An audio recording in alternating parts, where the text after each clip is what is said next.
పరమపదాన్ని చేరుకోవడానికి అది ఆకాశంలో ఉంటే హంస గరుతవు, హంస రెక్కలు లాంటివట. శివుడికి హంసకి 2 రెక్కలు ఉంటాయి, ఏ పక్షికైనా 2 రెక్కలు ఉంటాయి.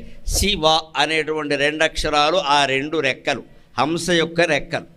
హంసని మన ఆధ్యాత్మిక సాహిత్యంలో పరబ్రహ్మగా భావిస్తారు.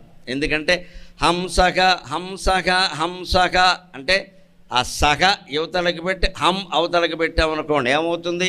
సోహం సోహం సోహం హంసో హంసో హంసో హంసో హంసో అంటే సోహం సోహం సోహం సోహం. రామ రామ రామ రామ మరామ రామ రామ రామ రామ రా అంటే రామరామ ఎలాగైందో అలాగే హంసో హంసో హంసో హంసో హంసో అంటే సోహం సోహం సోహం అవుతుంది ఖచ్చితంగా.